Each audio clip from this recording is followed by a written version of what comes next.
نحمده ونصلي على رسوله الكريم أما بعد فأعوذ بالله من الشيطان الرجيم بسم الله الرحمن الرحيم اللهم صل على سيدنا محمد النبي الأمي وعلى آله وبارك وسلم۔ شروع اللہ کے نام سے جو بڑا مہربان اور نہایت رحم کرنے والا ہے۔ بیس قرآنی وظائف کی طرف سے میں اپنے بہن بھائیوں کو ہمارے تمام بہن بھائیوں کو السلام علیکم ورحمۃ اللہ وبرکاتہ۔ تو آج جو عمل میں آپ کو بتانے لگی ہوں، اس عمل کا ایک فائدہ نہیں ہے بلکہ اس عمل کے بے شمار فائدے ہیں، اس عمل کے بہت سارے فائدے ہیں۔ تو ویڈیو شیئر کرنے سے پہلے میں آپ سے ریکویسٹ کرنا چاہوں گی کہ اگر آپ ہمارے چینل پر نئے ہیں یا پہلی دفعہ ہمارے چینل کو سن رہے ہیں تو ہمارے چینل کو لائک کریں، شیئر کریں، سبسکرائب کریں تاکہ ہر آنے والی ویڈیو آپ کو مل سکے، اور ہماری ویڈیو کو شروع سے لے کر اینڈ تک مکمل سنیں تاکہ آپ کو اچھے طریقے سے عمل سمجھ میں آ سکے۔ تو آج جو عمل میں آپ کو بتانے لگی ہوں یہ اللہ کریم کا ایک صفاتی نام ہے۔ اللہ تعالیٰ کے یہ ایک صفاتی نام ہے الہادی۔ اس کا مطلب ہے ہدایت دینے والا۔ یعنی ہدایت دینے والا کون ہے؟ ہدایت صرف اور صرف اللہ رب العزت کے پاس ہے۔ وہ قادر ہے، وہ مالک ہے، وہ قدیر ہے، وہ ہر چیز پر قادر ہے۔ وہ جسے چاہتا ہے ہدایت دیتا ہے اور جسے چاہتا ہے گمراہ کرتا ہے۔ میرے بہن بھائیوں، آپ کو بھی معلوم ہوگا کہ ہدایت بھی صرف اور صرف اللہ کریم کے ہاتھ میں ہے اور کسی کے ہاتھ میں نہیں ہے۔ اگر ہم اللہ سے ہدایت مانگیں گے تو ہمیں ہدایت ملے گی، ورنہ ہمیں کبھی بھی ہدایت نہیں ملے گی۔ ہدایت کا رستہ بہت بڑی نعمت ہے۔ ہدایت بہت بڑی نعمت ہے۔ ان لوگوں سے پوچھیں جن کے گھروں میں ہدایت کی وجہ سے سکون ہے، یعنی اللہ کریم نے ان لوگوں کو ہدایت دے رکھی ہے۔ ہر بندہ حق حقوق کو سمجھتا ہے، اللہ کے بتائے ہوئے طریقوں کو سمجھتا ہے، دوسروں کی حق تلفی نہیں کرتا، نہ دوسروں کا حق مارتا ہے، بڑا چھوٹے کی عزت کرتا ہے، چھوٹا بڑے کی عزت کرتا ہے۔ اور والدین جو ہے اپنے بچوں کو اسلامی تعلیم دلواتے ہیں تاکہ ان کو بڑے اور چھوٹے کی میں تمیز آ سکے، اور تاکہ وہ ان کو اللہ کے بتلائے ہوئے طریقے سمجھ آ سکیں اور وہ اللہ کے بتلائے ہوئے طریقوں کے مطابق اپنی زندگی گزاریں۔ اور ان لوگوں سے پوچھیں جن کے گھروں میں گمراہی ہی گمراہی ہے، جو اللہ کے بتائے ہوئے طریقوں تو کیا ان کو کلمہ بھی نہیں آتا، بلکہ ان کے گھروں میں خدا کا نام بھی نہیں لیا جاتا۔ ان کو پتہ ہی نہیں ہوتا کہ ہمیں پیدا کرنے والا کون ہے۔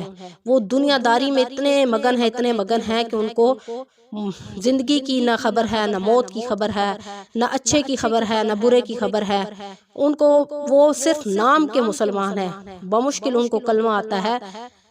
وہ ان کو نہیں پتا کہ انہوں نے اپنے گھر میں کیا سلوک رکھنا ہے۔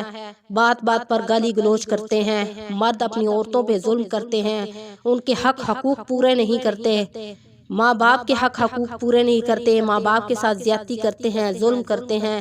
جیسا کہ آج دن آپ روزانہ سوشل میڈیا پہ یہ واقعات دیکھتے ہیں کہ فلاں مرد نے اپنی بیوی کو قتل کر دیا، یا فلاں عورت نے زنا کر کے بچہ پھینک دیا، یا فلاں نے اپنے ماں باپ کو گھر سے نکال دیا، اپنے والدین کی نافرمانی کی، نعوذ باللہ، ماں کو کسی نے مارا، کسی نے باپ کو مارا۔ یہ سارے کے سارے جو کام ہوتے ہیں یہ گمراہی کے نتیجے میں آتے ہیں، کیونکہ جن لوگوں سے اللہ کریم ہدایت چھین لیتے ہیں وہ گمراہی کے رستے پر آ جاتے ہیں، اور شیطان ان کے دماغ پر حاوی ہو جاتا ہے اور ان سے یہ سارے کام کرواتا ہے۔ اسی لیے ہمیں چاہیے کہ ہم اللہ اور اس کے رسول کے بتلائے ہوئے طریقوں پر چلیں تاکہ اللہ کریم ہمارے دلوں میں نرمی ڈالے، کیونکہ جب ہم قرآن مجید کو پڑھیں گے، اس کے ترجمے کو پڑھیں گے، اس کی تعلیم اپنے بچوں کو بھی دلوائیں گے، نماز پڑھیں گے، تو ہمیں اللہ کے بتلائے ہوئے طریقے خود بھی پتہ ہوں گے اور ہم دوسروں کو بھی بتائیں گے۔ آگے ہم اپنے بچوں کو اس کی تعلیم دلوائیں گے۔ تو اسی طرح ہوتا ہے جیسے ماں باپ پڑھے ہوئے نہیں ہوتے تو وہ آگے اپنے بچوں کو بھی نہیں پڑھاتے، جس کی وجہ سے ایک پورا معاشرہ میں یہ چیز پھیل جاتی ہے۔ لوگ گمراہی میں آ جاتے ہیں۔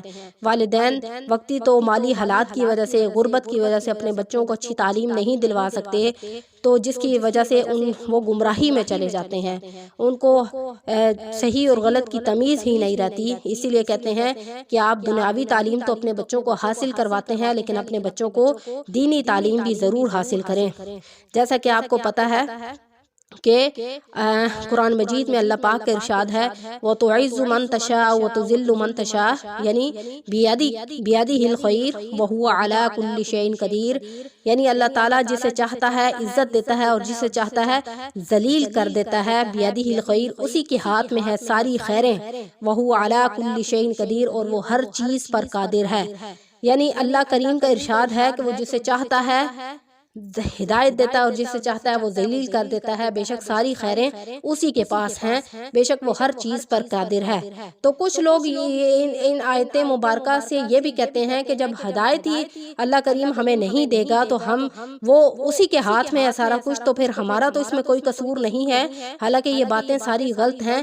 جب آپ اللہ کریم سے ہدایت مانگیں گے، اس کا خوف آپ کے دل میں ہوگا، آپ قرآن مجید کو پڑھیں گے، حدیث کو پڑھیں گے، تو آپ خود بخود اللہ کریم آپ کو راستے ہدایت پر لے آئیں گے۔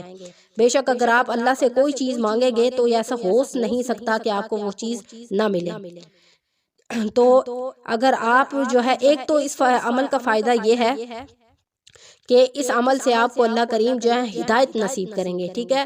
اگر آپ اس عمل کو روٹین وائز اپنی زندگی کا معمول بنا لیں گے تو اللہ کریم ایسے آپ کو چلاتے جائیں گے جیسے جیسے وہ ہدایت کے راستے پہ آپ چلتے جا رہے ہیں، اور آپ کے دل میں معرفت نصیب ہو جائے گی، یعنی علم نصیب ہو جائے گا۔ آپ خود بخود آپ چاہیں گے کہ ہم اس چیز کے بارے میں جانیں، اس چیز کے بارے میں جانیں۔ اللہ کریم آپ کے دل میں عاجزی ڈال دیں گے، لوگوں کی محبت ڈال دیں گے، دیندار لوگوں کے ساتھ آپ کا تعلق جڑ جائے گا۔ اور دوسرا فائدہ اس عمل کے یہ ہے کہ اللہ کریم اس عمل کی برکت سے آپ کو کبھی کسی کا محتاج نہیں کریں گے۔ جیسا کہ آپ کو پتہ ہے آج کل کیسا دور آ گیا ہے، ہر بندہ ایک دوسرے کا محتاج ہو گیا ہے، کسی نہ کسی چیز کی وجہ سے وہ محتاجی میں ہے، کوئی پیسوں کی وجہ سے دوسروں کا محتاج ہے، کوئی قرض کی وجہ سے، کسی نہ کسی طریقے سے انسان دوسروں کا محتاج ہوا ہے۔ تو اگر آپ اس عمل کو کر لیں گے تو اللہ کریم اس عمل کی برکت سے آپ کو کبھی کسی کا محتاج نہیں کریں گے، بلکہ آپ اپنے رب کے محتاج رہیں گے۔ جب بھی آپ کو کسی چیز کی ضرورت ہوگی تو آپ اس عمل کو کریں گے تو اللہ کریم آپ کی غیبی مدد کر دیں گے، اور زندگی میں کبھی آپ پر ایسا ٹائم نہیں آئے گا کہ آپ کسی دوسرے کے آگے ہاتھ پھیلائیں گے۔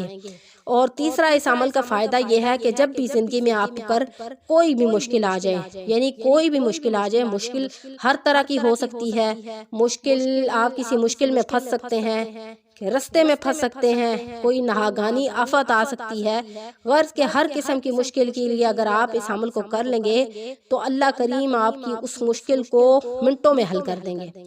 تو چلتے ہیں عمل کی طرف کہ آپ نے کس ترتیب سے اس عمل کو کرنا ہے۔ تو ایک تو یہ ہے کہ آپ نے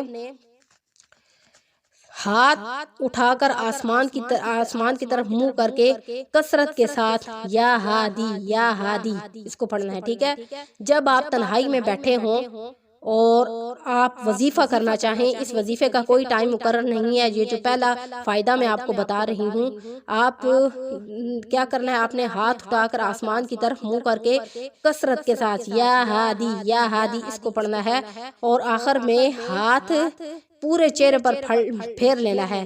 تو انشاءاللہ اس عمل کی برکت سے اللہ کریم آپ کو ہدایت نصیب کریں گے اور اہل معرفت میں آپ کا شمار ہو جائے گا۔ یعنی یہ تو پہلا فائدہ جو ہے یہ ہدایت کے لیے ہے، یعنی اگر آپ گمراہی کے راستے پہ چلنے والے ہیں اور آپ کو سمجھ نہیں آ رہی کہ کون سا راستہ آپ کے لیے ٹھیک ہے اور کون سا راستہ آپ کے لیے غلط ہے، تو آپ فوراً اپنے رب کی طرف رجوع کریں اور اپنے ہاتھ جو ہے آسمان کی طرف اٹھا لیں، اور اپنے ہاتھ جو ہے اوپر اٹھا کر آسمان کی طرف منہ کر کے کثرت کے ساتھ دل کی گہرائیوں کے ساتھ اس عمل کو کریں، یا ہادی یا ہادی یا ہادی۔ تو آخر میں جو ہے جب آپ یہ عمل کر لیں گے، کثرت کے ساتھ کرنے کے بعد آپ نے اس عمل کو جو ہے آخر میں ہاتھ جو ہیں وہ چہرے پر پھیر لینے ہیں، تو انشاءاللہ اس عمل کی برکت سے اللہ کریم آپ کو ایسا ہی راستے پہ چلائیں گے جو ہدایت کا ہوگا اور اہل معرفت میں آپ کا شمار ہو جائے گا۔ تو دوسرا عمل کیا ہے، آپ نے 1100 بات یا ہادی اہدنا الصراط المستقیم عشاء کی نماز کے بعد آپ نے پڑھ لینا ہے۔ تو انشاءاللہ اگر آپ اس عمل کو کر لیں گے تو اللہ کریم آپ کو کبھی کسی کا محتاج نہیں کریں گے اور سیدھے راستے کی ہدایت بھی آپ کو نصیب ہو جائے گی۔ تو دوسرا فائدہ کیا ہے اس عمل کا؟ دوسرا عمل آپ نے کس طرح کرنا ہے کہ آپ نے 1100 بار، ٹھیک ہے، عشاء کی نماز کے بعد، عشاء کی نماز سے جب آپ فارغ ہو جائیں اسی جگہ بیٹھ جائیں اور وہاں پر آپ بیٹھے ہوئے 1100 مرتبہ، یہ اتنے لمبا نہیں ہے بلکہ آسان ہی ہے، آپ تسبیح لے لیں اور اس پر اس کو وظیفے کو کریں، یا ہادی اہدنا الصراط المستقیم، یا ہادی اے ہدایت دینے والے، اہدنا تو چلا ہمیں الصراط المستقیم سیدھے راستے پر۔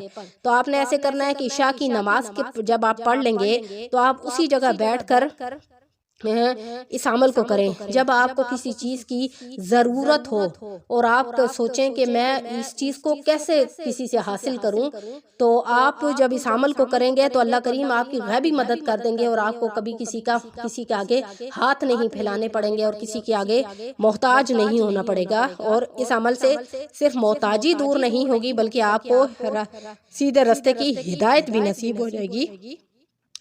اور تیسرا عمل کیا ہے؟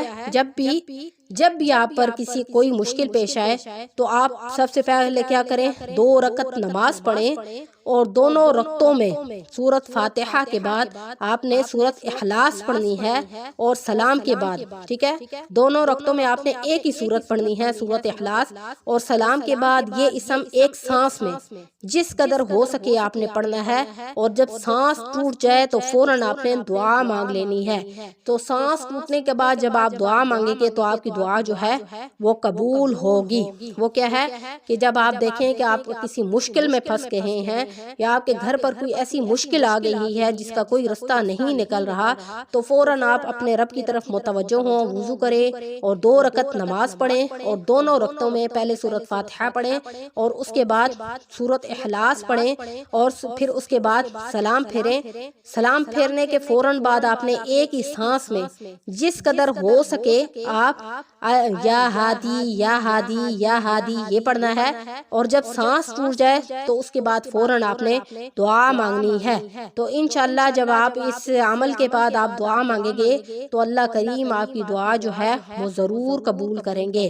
میں نے اس عمل کے آپ کو 3 فائدے بتائے ہیں، 3 طرح کی آپ کی حاجتیں پوری ہو سکتی ہیں۔ پہلا عمل میں نے آپ کو بتا دیا ہے کہ آسمان کی طرف منہ کر کے آپ نے کثرت کے ساتھ یا ہادی پڑھنا ہے، اس سے آپ کو کامل ہدایت نصیب ہوگی۔ دوسرا، آپ کو 1100 بار جو ہے یا ہادی اہدنا الصراط المستقیم عشاء کی نماز کے بعد آپ نے پڑھنا ہے۔